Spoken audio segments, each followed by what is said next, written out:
उम्मेदवार कमरेडहरू प्रत्यक्ष पार्टीका उम्मेदवार कमरेडहरू सबै पार्टी नेताहरू यहाँ उपस्थित हुने पत्रकार साथीहरू र सम्पूर्ण आदरणीय कमरेडहरू दाजुभाइ दिदीबहिनीहरूमा म हार्दिक अभिवादन टक्राउँदै अहिले हाम्रो यो 2082 फागुन 21 गते सङ्घीय निर्वाचन कास्की क्षेत्र नम्बर 1 को नेपाली कम्युनिस्ट पार्टी कास्की क्षेत्र नम्बर 1 सम्पर्क कार्यालय यही औपचारिक रूपमा उद्घाटन भएको जानकारी गराउँदै सबैलाई सहभागी भइदिएकोमा म धेरै धेरै धन्यवाद दिन चाहन्छु।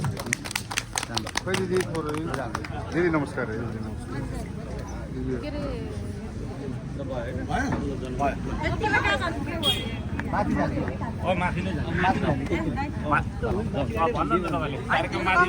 हामीले औपचारिक कार्यक्रम हलमा गर्न लागिरहेका छौँ, त्यसकारण सम्पूर्ण कमरेडहरूलाई फेरि हलमा गइदिनु हुन म हार्दिक अनुरोध गर्दछु।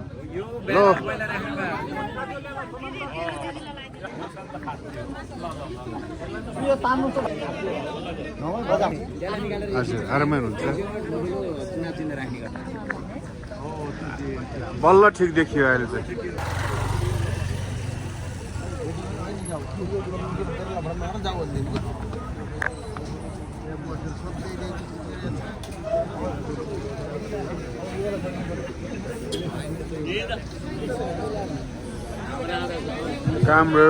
Comrade spirit.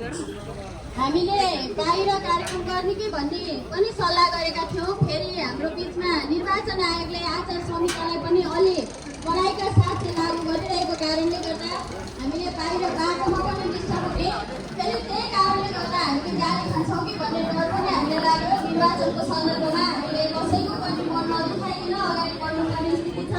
त्यो भएको कारणले गर्दा पनि हामीले फेरि हलभित्र नै कार्यक्रम गर्दैछौँ।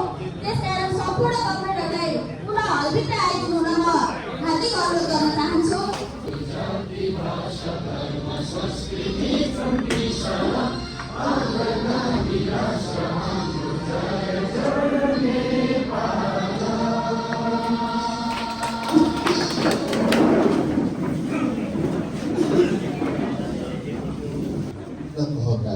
आदरणीय नेता कमरेडहरू, हाम्रो पार्टीका नेता कास्की क्षेत्र नम्बर 1 मा हाम्रो तर्फबाट नेपाली कम्युनिस्ट पार्टीको तर्फबाट बाह्र चिन्ताका उम्मेदवार युवा नेता कमरेड राजकाजी गुरुङ परम, हाम्रो पार्टीका नेत्री समानुपातिक तर्फका उम्मेदवार कमरेड कुमारी पन्त, त्यसै गरी अर्का समानुपातिक उम्मेदवार कमरेड ज्ञानु आचार्य लगायत यो कार्यक्रममा उपस्थित हुनुहुने सम्पूर्ण कमरेडहरू, नेता कमरेडहरू, सहभागी कमरेडहरू, पत्रकार साथीहरू, यहाँहरू सबैलाई निर्वाचन परिचालन कमिटीको तर्फबाट र मेरो व्यक्तिगत तर्फबाट हार्दिक अभिवादन नमस्कार गर्न चाहन्छु।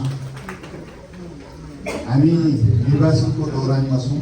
कास्की क्षेत्र नम्बर 1 मा नेपाली कम्युनिस्ट पार्टीको तर्फबाट हामीले निर्वाचन केन्द्रित विभिन्न भेलाहरू सम्पन्न गरिसकेका छौँ। हाम्रो भेलाहरू हुने क्रम जारी छ।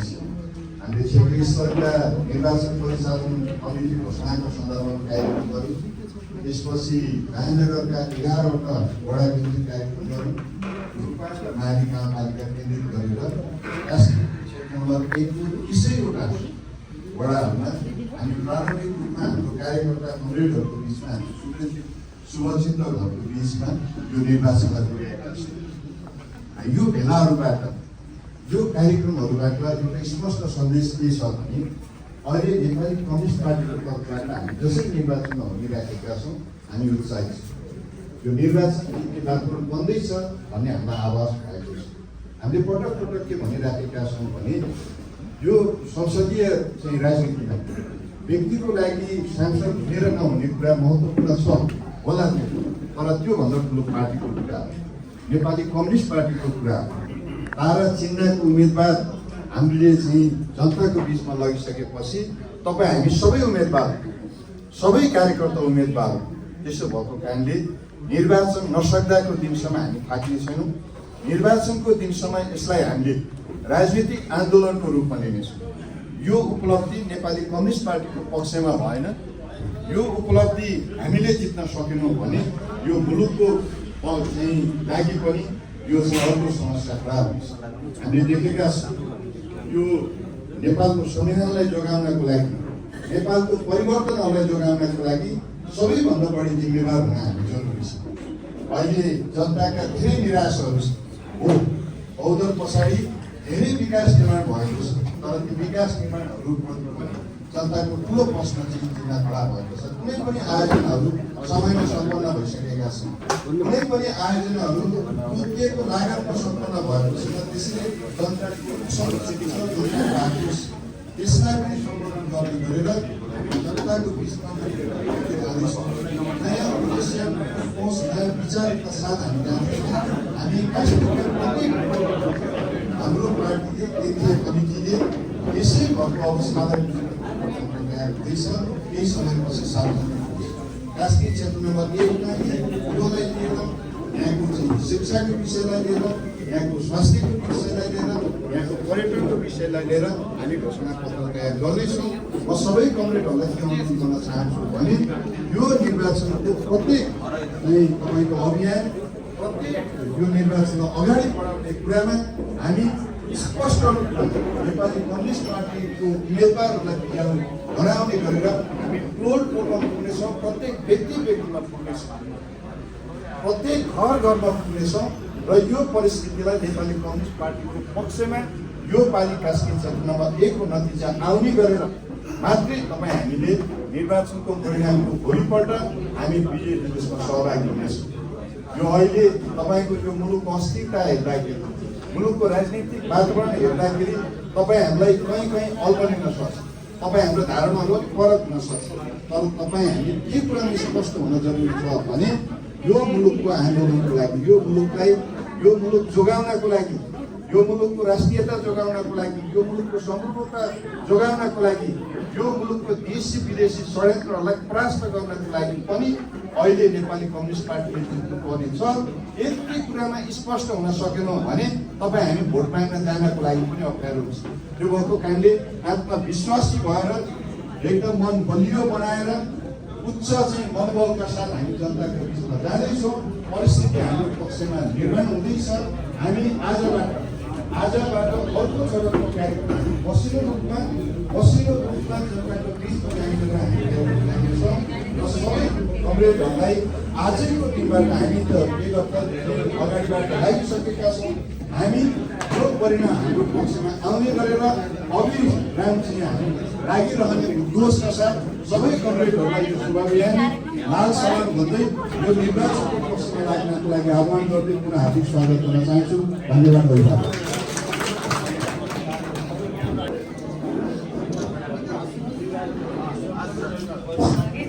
सम्पूर्णमा अभिवादन। म कानुनको विद्यार्थी पनि भएको हुनाले म यो जिम्मेवारी पाएको मैले महसुस गरेको छु र मैले सम्बोधनलाई यथोचित राखेँ। सम्बोधनमा समय दिएन, किन भन्दा हामी एउटा अभियानमा छौँ, सम्बोधनमा नरोक्यौँ। र यो निर्वाचनको बेलामा अरू कुराहरू, कर्मचारीका कार्यालयका अरू व्यक्तिगत कुराहरूमा आचार संहिताका कुराहरू ठाउँमा हामीले उठाउनु पर्ने कुरा रहेछ र उनीहरूका क्रियाकलाप रहेछन् भने हामी त्यहाँ उठाउनेछौँ। तर हामी बिचमा हुने र हामीले गर्नुपर्ने क्रियाकलापलाई हेर्दाखेरि यो आचार संहिता, निर्वाचन आचार संहिता 2082मा केही कुराहरू उद्धृत छन्। त्यसलाई म जस्ताको तस्तै राख्छु र हाम्रा क्रियाकलाप त्यसमा परिसीमित राख्नुपर्छ भन्ने आग्रह पनि गर्दछु। राजनीतिक दल, उम्मेदवार,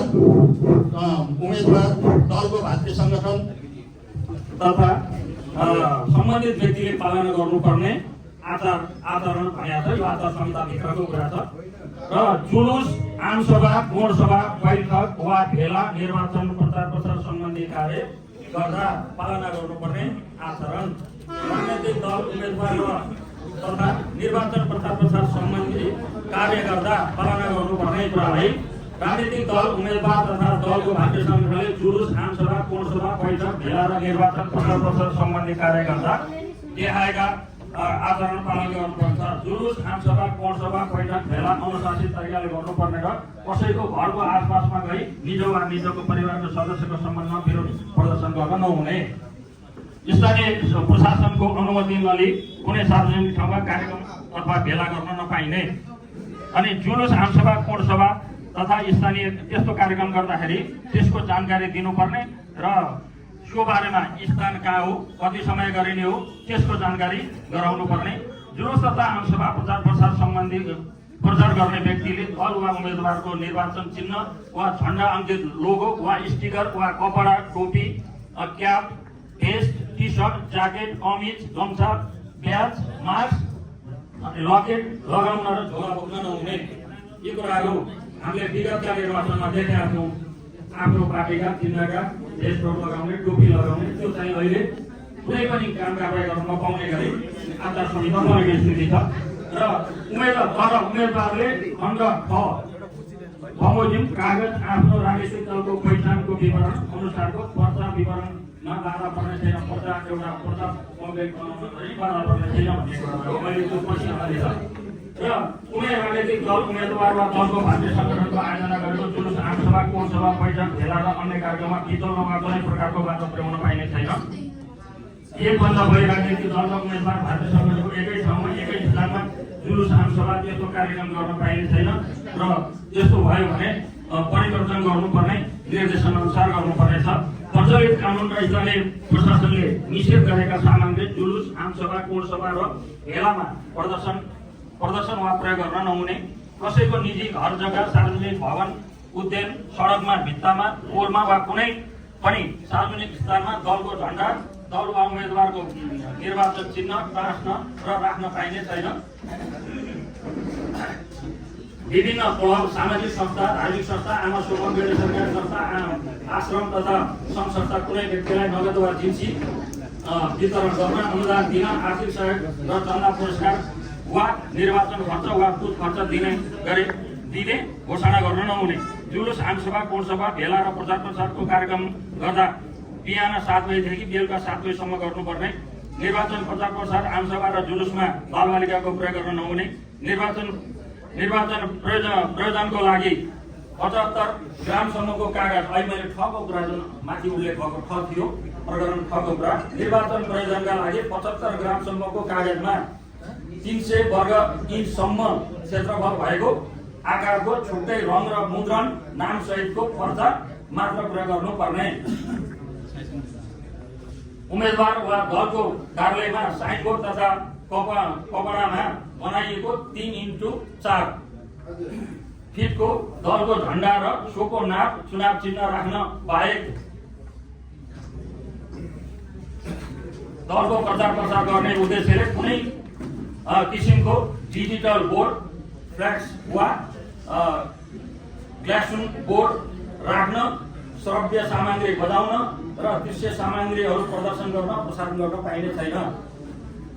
उम्मेदवार वा दलको आफ्नो कार्यालय बाहेकका स्थानमा दलको झण्डा, दल वा उम्मेदवारको चिन्ह, चुनाव चिन्ह, कुनै किसिमको डिजिटल बोर्ड, फ्ल्याक्स वा जुन साइड बोर्ड राख्न वा श्रव्य सामग्री बजाउन र दृश्य सामग्री प्रदर्शन गर्न, प्रचार गर्न पाइने छैन।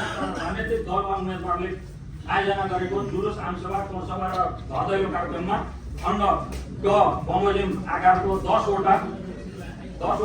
10वटासम्म झण्डा र चुनाव चिन्ह प्रयोग गर्न तथा राजनीतिक दल वा उम्मेदवारको नाम र चिन्ह भएको एउटासम्म टुल वा फ्ल्याक्स राख्न बाधा पर्ने छैन। निर्वाचनमा उम्मेदवारको मण्डली प्रत्यक्ष गर्दा, जाँदा वा प्रचार प्रसार गर्दा, भदैलो कार्यक्रम गर्दा उम्मेदवार, प्रस्तावक, समर्थक सहित 25 जनाभन्दा बढी जुलुस लिएर जान नहुने र यसरी जाँदा बाधा गाडा तथा झाँकी सहित जान नहुने। Online web page, TV, storing, shopping मलमा डिस्प्ले, कल सेन्टर सञ्चालन, ब्याङ्कमा एटिएम काउन्टरको सन्देश वा सडक नाटक आदि माध्यम दलको वा उम्मेदवारको बारेमा कुनै प्रचार प्रसार सामग्री गर्न नहुने।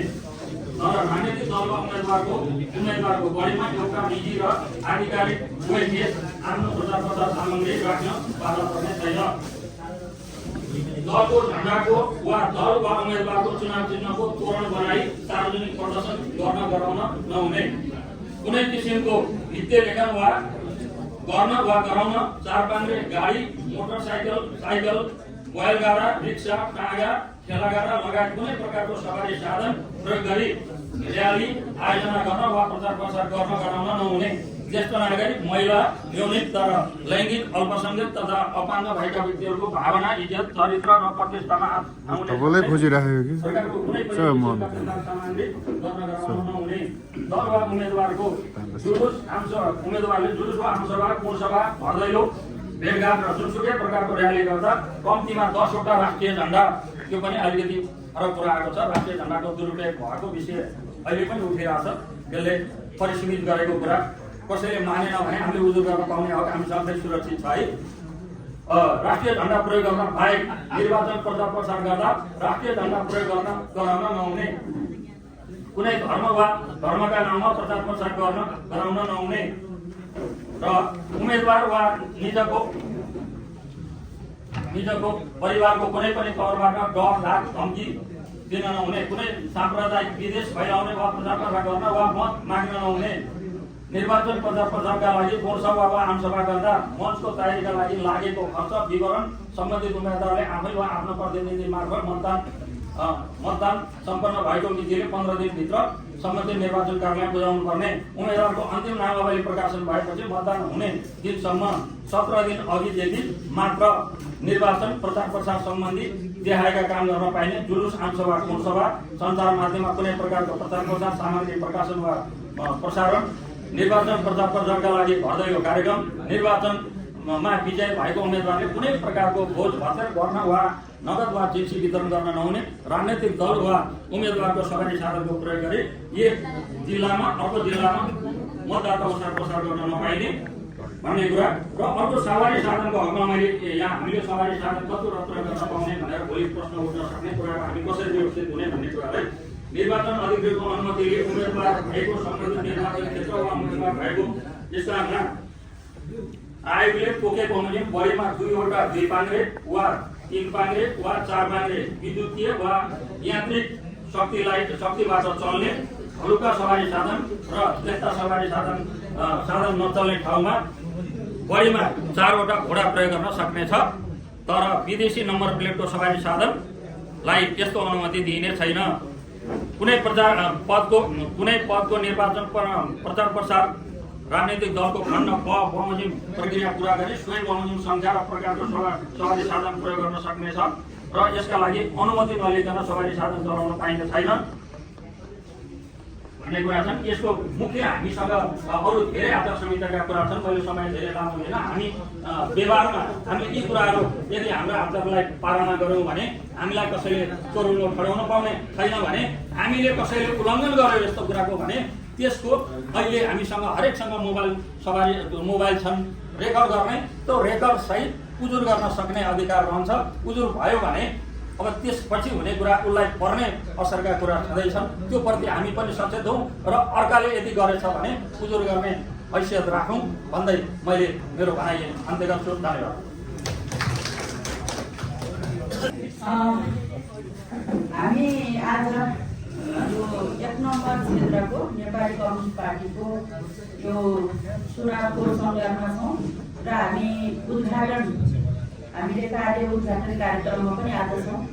कार्यक्रमका आदरणीय अध्यक्ष कमरेड, यस कार्यक्रममा प्रमुख अतिथिको आसन ग्रहण गर्नुहुने हाम्रो पार्टीका गण्डकी प्रदेशका इन्चार्ज पार्टी CCM आदरणीय श्रीनाथ बराज्यू, यसै गरी हाम्रो पार्टी कास्की क्षेत्र नम्बर 1 का प्रत्यक्षतर्फका उम्मेदवार एवं पार्टीका एक प्रभावशाली नेता आदरणीय राजकाजी गुरुज्यू, यसै गरी समानुपातिका उम्मेदवार कमरेडहरू दिलकुमारी पन्त, सोमती गुरुङ, ज्ञानु आचार्य लगायत सबै नेता कमरेडहरू र यो कार्यक्रम सफल पार्नको निम्ति यहाँ हलमा उपस्थित हजुरहरू सबै नेता कमरेडहरूमा सबैभन्दा पहिला गण्डकी प्रदेश समितिको तर्फबाट तपाईँलाई हार्दिक अभिवादन जनाउन चाहन्छु। कमरेडहरू, धेरै विषयवस्तुहरू छैन। अहिले परिस्थितिको बारेमा तपाईँहरू सबै जानकारी हुनुहुन्छ, हामी पनि जानकारी नै छौँ। हामी अहिले क्षेत्र नम्बर 1 मा राजकाजी गुरुङ कमरेड करण अध्यक्ष रूपमा चाहिँ उठिराख्नु भएको छ।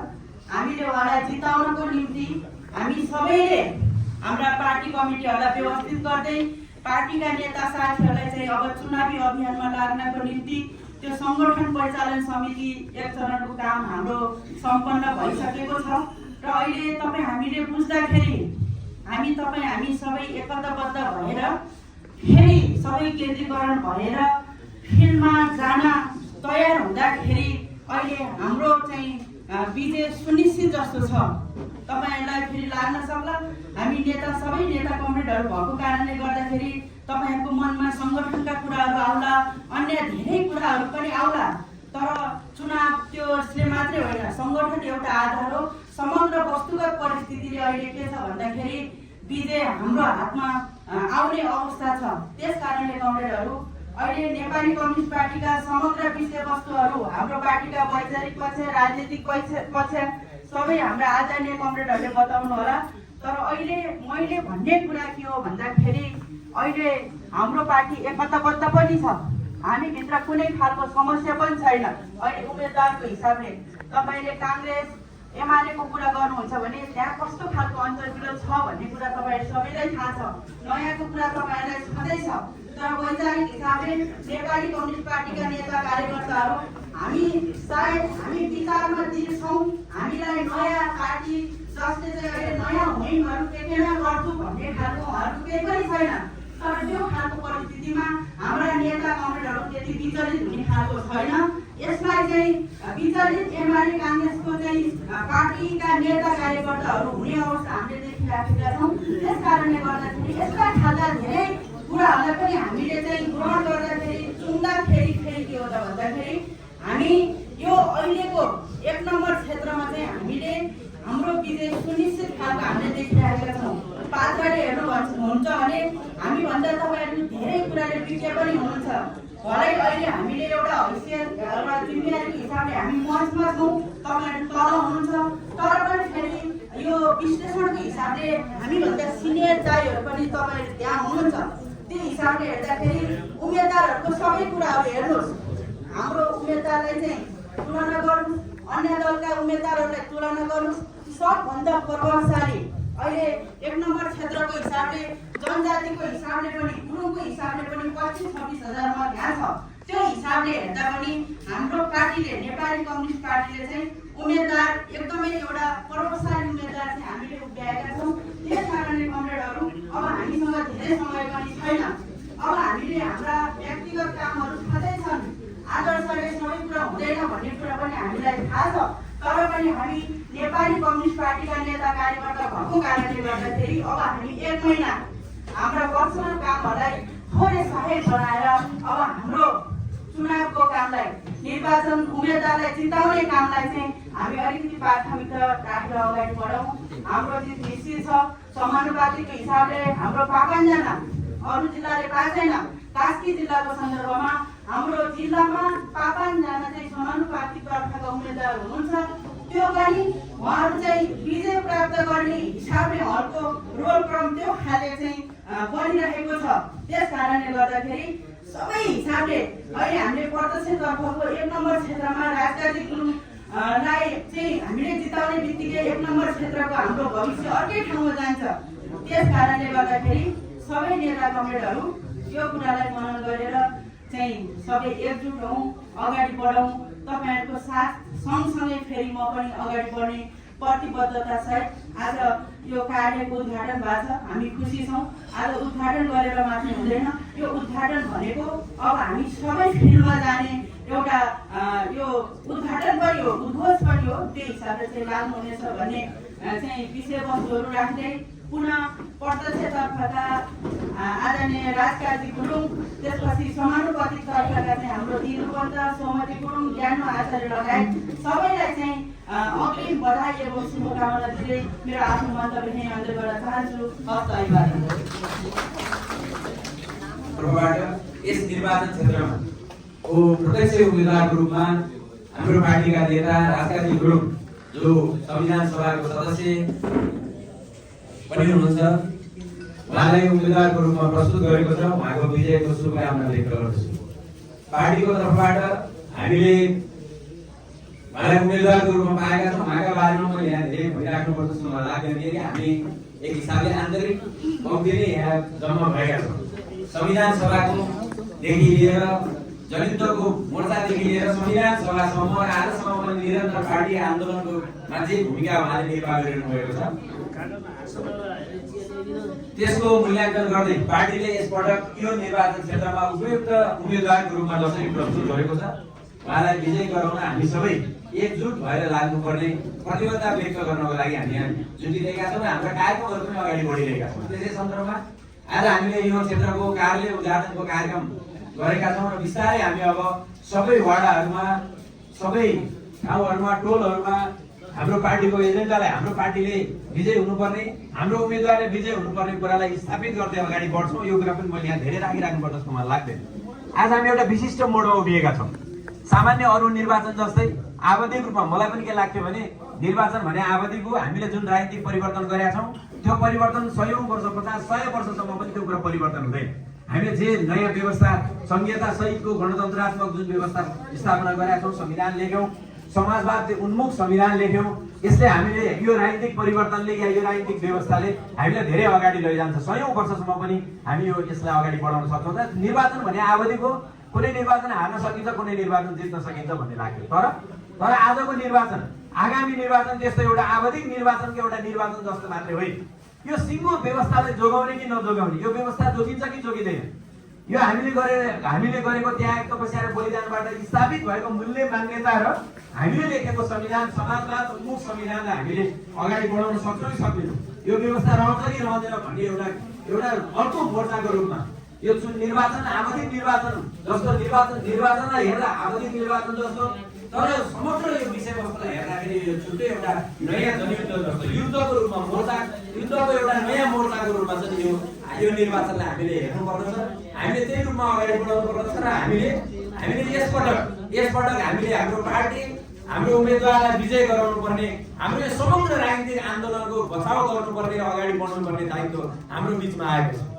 एक सन्दर्भमा हामीले एउटा कम्युनिस्ट आन्दोलनको केन्द्रको रूपमा पनि यसलाई हामीले अगाडि बढाइरहेका छौँ। विभिन्न कम्युनिस्ट पार्टीहरूको एकताबाट हामीले नेपाली कम्युनिस्ट पार्टी बनाएका छौँ र हामीले आज नयाँ एउटा हामीलाई अलिकति च्यालेन्ज के छ भन्दा हामीले हाम्रो विचार, राजनीति, हामीले गरेको आन्दोलन स्थापित भइरहेको छ, हामीले गरिरहेका छौँ। हाम्रो उम्मेदवार त्यो पनि एउटा स्थापित उम्मेदवारको रूपमा हामीले पाएका छौँ। हामीले त्यो सँगसँगै हामीले अहिले निर्वाचन यो चिन्ह फेरेको कारणले नयाँ निर्वाचन चिन्ह भनौँ, नयाँ निर्वाचन चिन्ह चाहिँ हामीले निर्वाचन गरेका छौँ। हाम्रो समाज फेरि कस्तो छ भने यो निर्वाचन क्षेत्र निर्वाचन चिन्ह हेरेर विचार, राजनीति, उम्मेदवारप्रति धारणा बनाउला जस्तो समाज छ क्या। किनकि हाम्रोमा स्थायी निर्वाचन चिन्ह छ, त्यो भएपछि यो निर्वाचन चिन्ह भएपछि हुन्छ भुँडा जस्तो छ कि हाम्रो समाज। त्यसलाई हामीले अलिकति ब्रेक गर्नुपर्ने छ। किनकि हामीले अरू अन्य निर्वाचन चिन्हहरूको प्रयोग गर्दै आएको हो। गोलाकारभित्र हँसियाको प्रयोग गऱ्यौँ, कलमको प्रयोग गऱ्यौँ, यो विभिन्न अरू अन्य निर्वाचन चिन्ह प्रयोग गरेर हामी सबै फेरि एक ठाउँमा आएर हामीले आज तारा निर्वाचन चिन्हले प्रयोग गरिरहेका छौँ। यो निर्वाचन चिन्हलाई चाहिँ स्थापित गर्नुपर्ने छ। यो हाम्रो अहिले नयाँ एउटा चाहिँ यो दायित्व भनौँ, नयाँ एउटा चाहिँ च्यालेन्ज थपिएको छ कि अहिले अरू विभिन्न खालको जो भुइँमा आएको छ त्यस्तै ताराको भुइँ हामीले स्थापित गर्नुपर्ने छ। त्यसकारण हामीले अलिकति यसलाई अझै व्यवस्थित गर्ने, प्रचार गर्ने र अगाडि लाने कुरामा चाहिँ हामीले विशेष ख्याल गरौँ। हामीले आजको राजनीतिक परिवर्तनको जुन परिवर्तन छ त्यो परिवर्तन जोगाउने यो हामीले हाम्रो उम्मेदवार, हाम्रो पार्टी निर्वाचित भएर मात्रै सम्भव छ भन्ने कुरा स्थापित गऱ्यौँ भने आज जो मानिसहरूले निर्वाचन प्रयोग गरिरहेका छन् या निर्वाचनमा आइरहेका छन्, विभिन्न खाले भुइँ आएको छ भनेर भनिरहेका छन्, ती सबै भुइँहरू, ती सबै वातावरणहरू निर्माण त्यो गर्ने वातावरण सिर्जना गर्ने त हामीले हो नि त, हाम्रो पार्टी हो नि त, नेपाली कम्युनिस्ट पार्टी हो नि त, 12 चुनाव चिन्ह हो नि त भन्ने कुरा चाहिँ हामीले स्थापित गर्नुपर्ने छ। हाम्रो उम्मेदवारका बारे पनि हामीले स्थापित गर्नुपर्ने र अगाडि जानुपर्ने कुराहरू छ। मलाई के लाग्छ भने यसपटक हामीले धेरै पटक यो निर्वाचन चिन्हमा अथवा हामीले पार्टीहरू गठबन्धनबाट निर्वाचनहरू अगाडि बढाइएको सन्दर्भ भएको कारणले यो कतिपय कुराहरू हाम्रो अप्ठ्याराहरू पनि थिए। तर यसबाट हामी त्यो अप्ठ्यारोमा पनि छैनौँ। हामी प्रश्न हुँदै भन्छौँ Nepali communist party, Nepali communist आन्दोलन आजको जे कुरा परिवर्तन भएको छ, संहिता सहितको जे परिवर्तन भएको छ, आजको जे 10-15 वर्ष 12 वर्षमा हामीले जे भौतिक पूर्वाधारको विकास गरेका छौँ, हामीले जे आर्थिक समृद्धिको कुरा गरेका छौँ, चाहे त्यो हामीले के भन्छ रोड यो मध्यपाटी लोकमार्गको कुरा गरौँ, या हामीले पोखरा एयरपोर्टको कुरा गरौँ, या हामीले बिजुलीबाट समृद्धिको कुरा गरौँ, या गर्नुपर्ने कुराहरू खालि मैले सिम्बोलिक कुरा मात्रै भने। अब हामी समाजवाद स्थापना गर्ने, हामीले हिजो राजनीतिक परिवर्तन गर्ने कुराको नेतृत्व गर्न सक्ने, 10-15 वर्ष यता हामीले जुन भौतिक पूर्वाधारको विकासको नेतृत्व गर्न सक्ने पार्टीले नै त्यो विचार र राजनीतिले नै के गर्न सक्छ, समाजवाद स्थापना गर्न सक्छ। त्यो उम्मेदवारको विजयबाट मात्रै, त्यो पार्टीको विजयबाट मात्रै सम्भव छ भन्ने कुरा हामीले स्थापित गरौँ र अगाडि बढौँ। मलाई लाग्छ हाम्रो विजय रोक्न सक्ने ताकत अहिले यो निर्वाचन क्षेत्रमा जन्मिएको जस्तो मलाई लाग्दैन।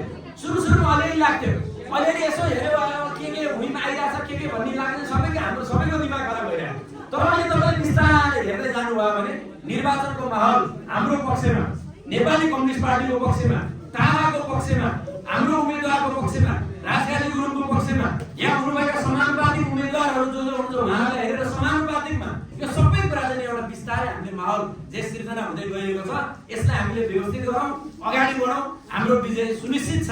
धन्यवाद। यो सम्पर्क कार्य उद्घाटन समारोह एवं निर्वाचन परिचालन समितिका सदस्य संयोजक समानुपातिक तर्फका उम्मेदवार कमरेड श्रीमती गुरुङज्यू, हाम्रो पार्टीका केन्द्रीय सदस्य एवं वैदेशिक प्रदेशका नेताज्यू र केन्द्रीय समितिका सदस्य कमरेडहरू, हाम्रो प्रदेशका अध्यक्ष, हाम्रो पार्टीका केन्द्रीय अनुशासन आयोगका सदस्य कमरेड पोपम बराज्यू, लेखा आयोगका अध्यक्ष सदस्य कमरेड धाराज्यू र समानुपातिकका उम्मेदवार कमरेडहरू, यो कार्यक्रममा सहभागी हुनुभएका सबै कमरेडहरू, पत्रकार साथीहरू, सबै कमरेडहरू, सबैलाई म हार्दिक अभिवादन गर्न चाहन्छु। अब आज हामी निर्वाचन क्षेत्र नम्बर 1 को हामी सम्पर्क कार्यालय हामी उद्घाटन गरेका छौँ। हुन त आजसम्म चाहिँ हामीले करिब पार्टीको आन्तरिक सबै कामहरू हामीले सकेका। हाम्रो तल्लोसम्म महानगरका करिब वडाका सबै बैठकहरू, गाउँपालिकाका बैठकहरू र चाहिँ तपाईँको निर्वाचन क्षेत्र प्रदेशको बैठकहरू बसेर हामी यहाँ तल आइराखेका छौँ र हामीले बैठकहरू, भेटघाटहरू र निर्वाचनसँग सम्बन्धित कामहरू तीव्रता गतिमा हामीले अगाडि बढाएका छौँ। यो तलसम्म जाँदाखेरि निकै उत्साहपूर्ण देखा परेको छ। त्यसकारणले यो उत्साहपूर्ण वातावरण देखिरहेको अवस्थामा चाहिँ देशव्यापी रूपमा हाम्रो पार्टीको पक्षमा र कास्की एक मात्रै हाम्रो पार्टीको पक्षमा जुन खालको लहर सकारात्मक धारणाहरू आएको छ, त्यसले हामीलाई उत्साह बनाएको छ र हामीलाई अझै यसलाई गतिमा अगाडि बढाउनको निम्ति प्रेरित गरेको छ। म सबैभन्दा पहिला कुरा चाहिँ यो प्रेरित गर्ने वातावरण सिर्जना गर्ने हाम्रो पार्टीका सबै तहका नेता कमरेडहरू, केन्द्रीय तहका नेता कमरेडहरू, प्रदेशका नेता कमरेडहरू र पालिका तहका नेता कमरेडहरू, सबै कमरेडहरूलाई म हार्दिक आभार व्यक्त गर्न चाहन्छु। हामी उम्मेदवारहरूको पक्षमा र म एक दुईवटा कुरा मात्रै गर्न चाहन्छु र खास गरिकन यो निर्वाचन यहाँ दिपक कमरेडले भन्नुभयो विशिष्ट परिस्थितिमा आयोजना भएको निर्वाचन र यो निर्वाचन आफैमा एउटा युद्ध हो र यसमा चाहिँ कुन विचारले जित्ने, कुन प्रवृत्तिले जित्ने, राष्ट्र जोगिन्छ कि जोगिँदैन भन्नेसँग यो निर्वाचन सम्बन्धित छ। हामीले राम्रोसँग बुझेका छौँ कि पछिल्लो जे आन्दोलन पछाडि विगतमा हाम्रो पार्टीहरूले, चालिसवटा पार्टीहरूले उठाएका मुद्दाहरू, प्रत्यक्षकालीका राष्ट्रपतिहरू र त्यहाँदेखि सुशासनका कुरा, भ्रष्टाचार नियन्त्रणका कुराहरू र समृद्धिका कुराहरू जुन विगतमा कतिपय पार्टीहरूले यो कुरालाई सुन्न पनि सक्दैनन्, ग्रहण पनि गर्न सक्दैनन् र उनीहरूले दुई टाइपको दम्भ देखाएर जनतामाथि आफ्नो नीतिगत भ्रष्टाचार गर्ने र जनतामाथि कानुनी राज्यको नामबाट जुन आफ्नो शासन लाने जुन प्रवृत्ति थियो, त्यसको विरुद्धमा चाहिँ जे आन्दोलनबाट एउटा नयाँ परिस्थिति सिर्जना र त्यो नयाँ परिस्थितिबाट नेपाली जनतामा चाहिँ एउटा नयाँ खालको तरङ्ग सिर्जना भएको छ। हामीले भनिराखेका छौँ कि जे आन्दोलनको 23 गतिको जे आन्दोलन हाम्रो विद्रोह, जनताको विद्रोह, तर 24 गतिको जे घटना हो त्यो चाहिँ प्रतिक्रान्ति जसले देश पनि रहन्छ कि रहँदैन भन्ने कुरा सङ्केत गर्यो, जसले संविधान पनि रहन्छ कि रहँदैन भन्ने सङ्केत गर्यो, जसले राष्ट्रपति भन्ने संस्थाले जोगिन्छ जोगिन भन्ने अवस्था जे सिर्जना भयो त्यो दुर्भाग्यपूर्ण छ र त्यो चाहिँ कुरा प्रतिराज्य हो। तर जेएनजी अगुवाहरू र नेपालका राजनीतिक दलहरू खास गरिकन नेपाली कम्युनिस्ट पार्टीका संयोजक सहसंयोजक कमरेड माधव नेपाल लगायतका नेता कमरेडहरूको असाध्यै कुशलतापूर्वक भूमिकाको कारणले राष्ट्रपतिको पनि नेतृत्वदायी भूमिकाको कारणले आज संविधान जोगिएको छ, आज राष्ट्र जोगिएको छ। तर आजको यो संविधान र आजको यो राष्ट्रपति संस्था जे छ त्यसलाई अझ समृद्ध बनाउन, अझ जगेर्ना गराउनको निम्ति यो निर्वाचन मार्फत जनप्रतिनिधिहरू गर्ने चयन गर्ने र निर्वाचित जनप्रतिनिधि मार्फत संविधानभन्दा बाहिर जान लागेको देशलाई संविधानको ट्र्याकमा हालेर ल्याउने र यति मात्र होइन, यो निर्वाचन मार्फत अब हामीले समृद्धि हासिल गर्नुपर्छ। समृद्धि भनेको खास गरिकन समृद्धिको विषयमा नवोदारवादी नीतिको आधारमा सबै समान खालको समृद्धि भनेको र हामीले भनेका छौँ सामाजिक न्यायको समृद्धि नहुनेले पनि खान पाउने समाज हो। हामीले हाम्रो संविधानले परिकल्पना गरेको, हाम्रो राजनीतिक व्यवस्थाले परिकल्पना गरेको, नहुनेले पनि खाने नसक्नेले पनि जिउन पाउने राज्य, त्यो खालको सामाजिक न्यायको राज्यको परिकल्पना गरेका छौँ। हामीले जित्दा त्यो सम्भावना छ, हामीले जित्दा त्यो सम्भावना छ। तर हामीले विगतमा दुईका मध्येका पार्टीहरूबाट पनि यो सम्भव छैन। नयाँ भन्ने पार्टीहरूले जसले राजनीतिक आर्थिक सामाजिक सांस्कृतिक सम्बन्धी उहाँहरूको नीति पढ्न छैन। आज आर्थिक नीति के गर्ने भन्ने विषयमा चाहिँ नयाँ भन्ने पार्टीहरूको नीति के हो भन्दा नवोदारवादी नीति हो। नवोदारवादी नीति भनेको के हो भन्नुहुन्छ भने सक्नेले खाने, सक्नेले गर्ने, नसक्नेहरूले हेर्ने हो। नवोदारवादी नीति भनेको ऊर्जा नीति हो। त्यसैले त्यो नीति नयाँ भन्नेहरूले पनि जनताको भावना अनुसार आजको संविधान आजको व्यवस्थाको भावना अनुसार सम्बोधन गर्न सक्ने स्थिति छैन।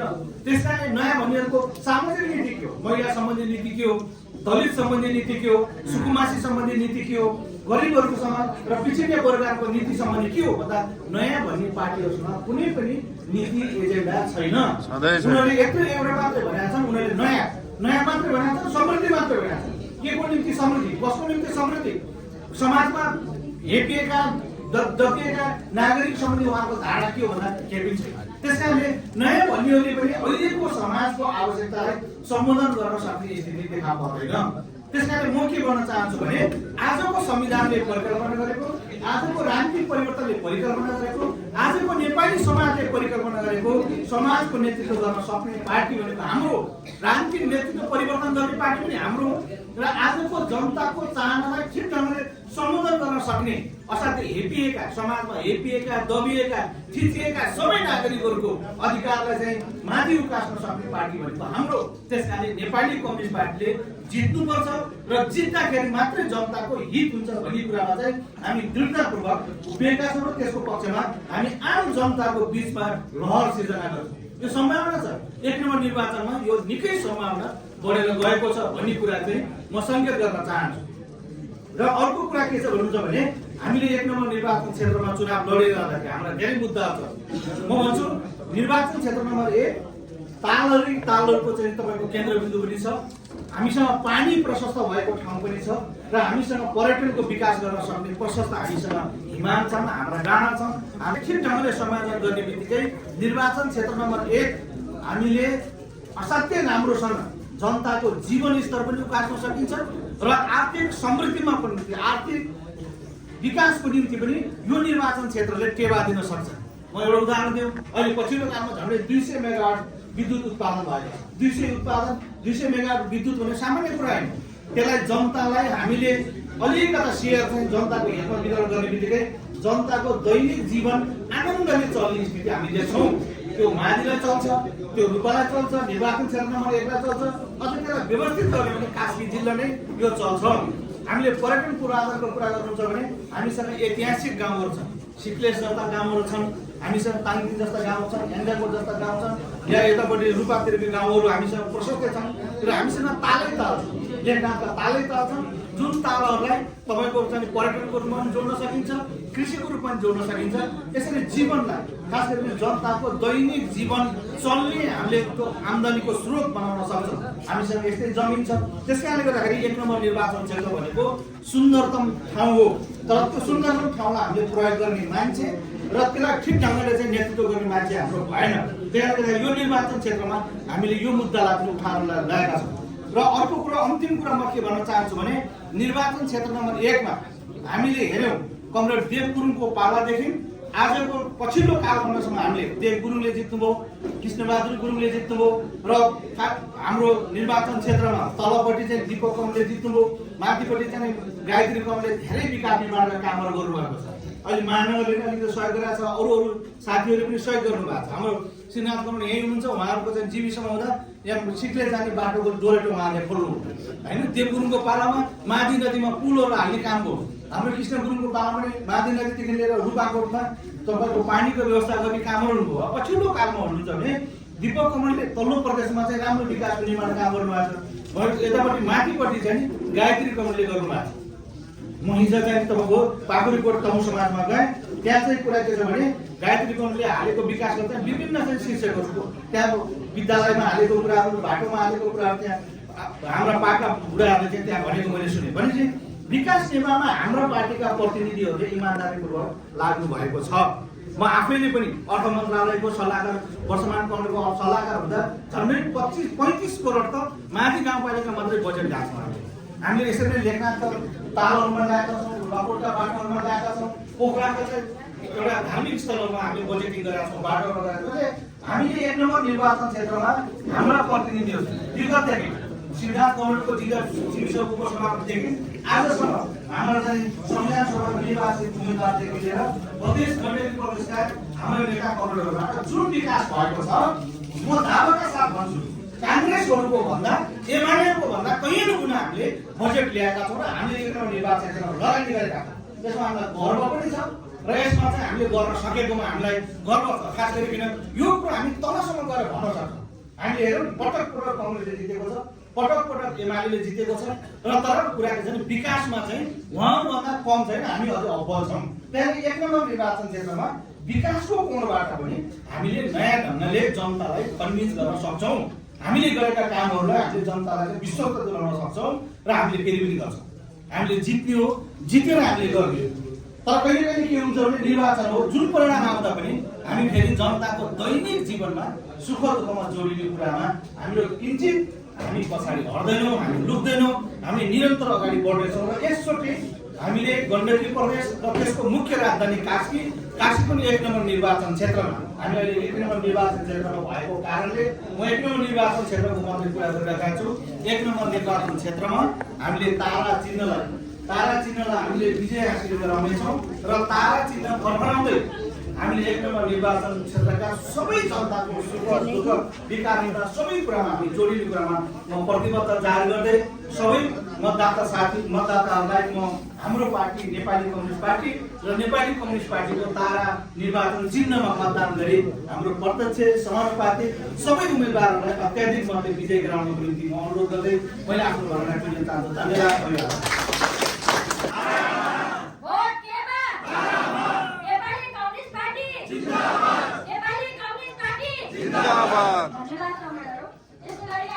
यहाँ प्रदेशका संयोजक गायत्री गुरुङ कपिल यहाँले एउटा यो अभियानको सुरुवात यो कार्यालयबाट हामीले गरेका छौँ।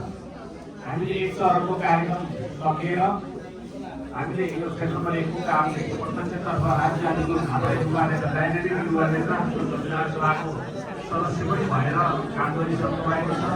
इतिहासको काम गरिसक्नु भएको छ। उहाँको एउटा योग्य मात्रामा हामीले उम्मेदवार क्षेत्र प्रत्यक्षतर्फ उम्मेदवार बनाएका छौँ भने समानुपातिक निर्वाचन प्रणालीतर्फ हामीले यहाँ महिला नेतृत्व कमरेडहरूलाई र 5 जना काशी जिल्लाबाट हामीले 5 जनालाई उम्मेदवार बनाएका छौँ। यसरी हामीले योग्य व्यक्तिहरूलाई हाम्रो संसदमा पठाउने हिसाबले, प्रतिसभामा पठाउने हिसाबले हामीले उम्मेदवार बनाएका छौँ। तपाईँलाई थाहा छ देशको यो विशिष्ट स्थितिमा भएको यो निर्वाचन हो।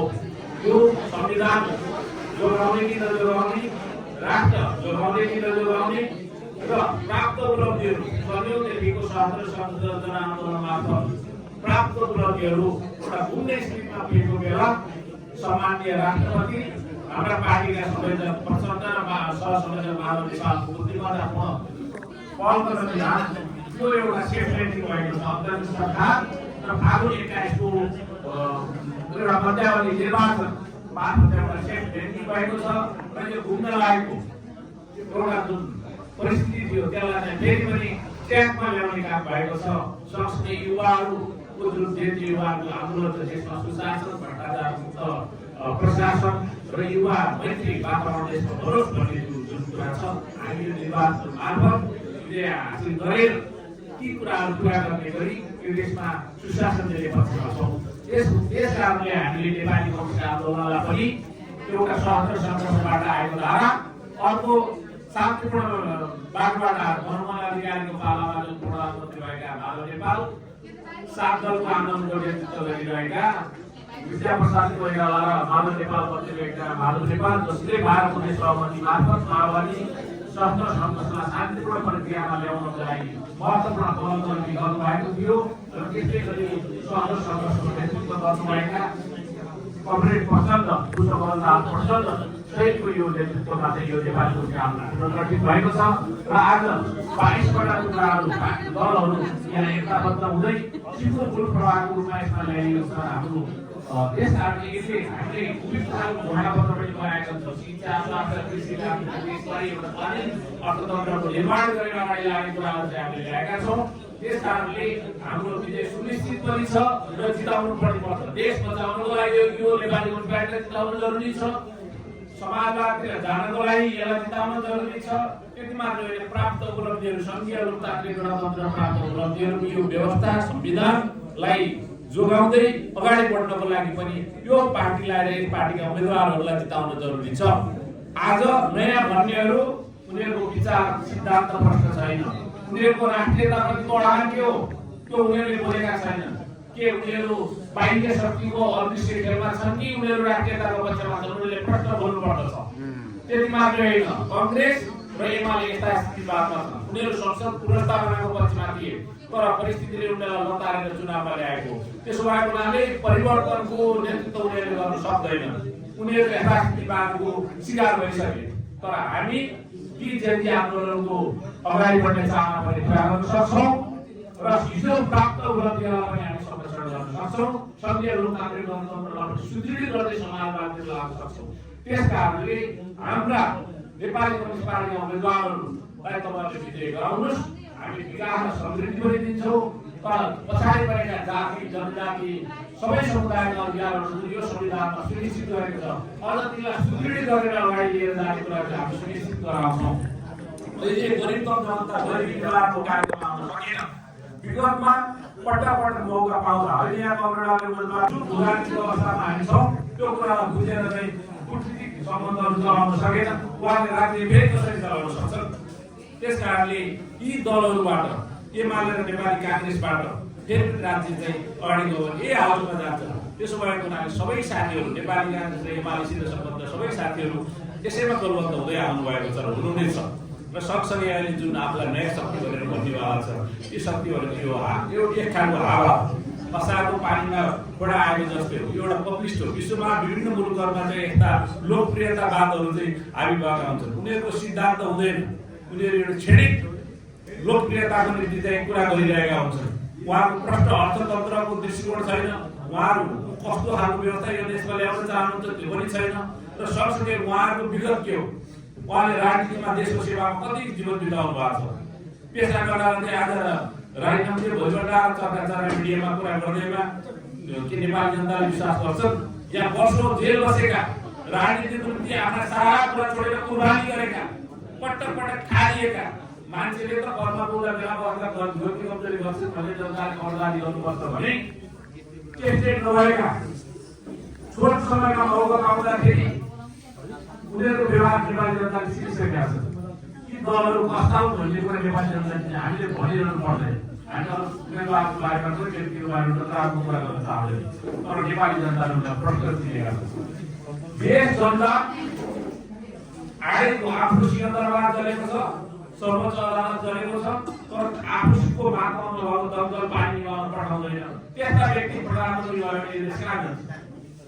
त्यसो भएर त्यस्तो शक्तिलाई अनि फेरि पनि चाहिँ घोडा हाल्ने हल्लै हल्लाको घरमा नेपाली जनताले घोडा विकल्प हुन सक्छ भने घोडा आउन सक्दैन। नेपाली जनताले बुझिसकेका छन् लक्षण विचार उच्च बाटो भने जस्तै नेपाली जनताले बुझिसकेका छन्। यो अरू मुलुक जस्तो होइन। नेपाली जनता बहुत बुद्धिमान छ। उनीहरू माफी दिन पनि चाहन्छन्, उनीहरू मौका पनि दिन्छन् र कसैले सचिने जान्छन् सचिएर भन्न पनि दिन्छन्। त्यस कारणले यो जिम्मेवारपूर्ण राजनीतिक कुरा हो। यो देशमा जसले यो संविधानको व्यवस्था ल्याउनको लागि बलिदान गरे तिनीहरूले आफूलाई सचेत फेरि नेतृत्व गर्छु भन्छन्, तिनीहरूले गर्न सक्छ। त्यो मर्म तिनीहरूलाई थाहा छ। त्यसको बारेमा त्यो भनेको यो नेपाली कम्युनिस्ट पार्टीले हो। त्यो त्यो नेपाली कम्युनिस्ट पार्टीका चाहिँ बाह्र क्षेत्रमा मतदान गरेर त्यो कास्कीको क्षेत्रमा लगायत सबै ठाउँ मतदान गरेर प्रत्यक्ष र समानुपातिक दुईटै मतपत्रमा चाहिँ तारमा मतदान गरेर विजय गराउन म अपिल गर्छु, अनुरोध गर्छु। सँगसँगै मेरो पार्टीका सबै साथीहरूलाई, कार्यकर्ता, सबै नेता कार्यकर्ताहरूलाई अनुरोध गर्छु कि पार्टीको कार्यविभाजन छुट्याउँदैछ। तपाईँले जुन जुन कमिटीमा हुनुहुन्छ त्यही कमिटीको जिम्मेवारी प्राप्त गर्नुहुनेछ। हरेक कमिटीमा इन्चार्ज, सहइन्चार्ज, संयोजकको सहसंयोजक हुनेछ। तर त्यो अल्टरनेटबाट विगतको घटनाहरू मध्ये अल्टरनेटबाट हुनेछ र सबैले जिम्मेवारी उचित हिसाबको जिम्मेवारी पाउनुहुनेछ। त्यस्तो कुनै तलमाथि हुने छैन। अहिले केही कुरामा कमी कमजोरी छ भने भोलि केही पनि जिम्मेवारी हुन्छ। त्यस कारणले सबै चुनाव परिचालन समितिमा बसेर चुनावमा चाहिँ सबै होमिटोस् कसैको पनि कामको मूल्याङ्कन यहाँ धेरै पुराना यहाँ कोमल बराल झलपाडी कमरेड जस्ता पुराना नेताहरू कमरेडहरू पनि यहाँ हुनुहुन्छ। युवा नवयुवाहरू भर्खरका साथीहरू पनि हुनुहुन्छ। अथवा चाहिँ धेरै अनुभव गरेका साथीहरू पनि हुनुहुन्छ, धेरै अनुभवी पनि हुनुहुन्छ। सबै समुदायका, सबै जात जाति भाषा धर्म संस्कृतिका सबै समुदायका कमरेडहरू पनि यहाँ हुनुहुन्छ। हामी सबैको एकताबद्ध प्रयास त्यो नेपाली कम्युनिस्ट पार्टी हो।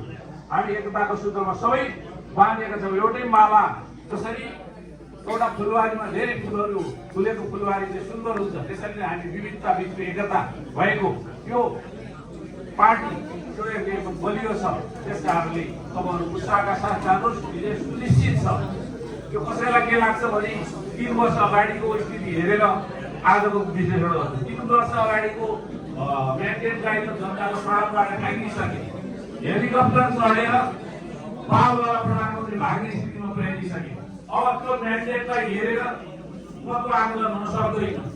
अब भनेको आजको एजेन्डा हेरेर, आजको घोषणापत्र हेरेर यो आन्दोलनको बेलामा सबैले कस्तो दृष्टिकोण राख्यो भन्ने आधारमा चाहिँ अब नेपाली जनताले मिलाउँछ। हामीले भ्रष्टाचारको विरुद्ध सुशासनको पक्षमा र युवा मैत्री पक्षमा युवाले उठाएको जेन्जी युवाले उठाएको आन्दोलन, नवयुवाले उठाएको आन्दोलनप्रति हाम्रा पार्टीले सबैले निर्णय गरेर नै समर्थन गरेका छन्। र तर यी दलहरूको विरोधमा उभिएका थिए, दमनमा उभिएका थिए। त्यस कारणले यी नवयुवाहरूले पनि यो पार्टीलाई पनि हासिल गराउँछन्। प्रश्न दृष्टिकोण भएको, सिद्धान्त भएको यस्तो पार्टीलाई चाहिँ विजय गराउँदैछन् भन्ने कुरा चाहिँ हामीले अपेक्षा गरेका छौँ। यी सबै कुराले के देखाउँछ भने अब नेपालमा नेपाली कम्युनिस्ट पार्टीले अबको बहुमतको सरकार चलाउनेछ र नेतृत्व गर्नेछ र कास्कीमा त्यो क्षेत्रमा पनि विजय हासिल गर्नेछ र गण्डकीमा पनि तिहारले सोचेको जस्तो होइन। गण्डकीमा नेपाली कम्युनिस्ट पार्टीले धेरै बहुमत लिएर अगाडि बढ्नेछ। यिनै कुराहरू यहाँसित राख्दै जुन यहाँ सबै साथीहरूले पत्रकार सञ्चार गर्ने साथीहरूले पनि यहाँ हामीलाई साथ सहयोग गर्नुभएको छ। आइदिनु भयो धेरै धेरै धन्यवाद दिन चाहन्छु। अरू सबै नेता कार्यकर्ताहरू साथीहरूलाई कमरेडहरूलाई पनि धन्यवाद दिँदै मेरो भनाइ यही टुङ्ग्यो। धन्यवाद, नमस्कार।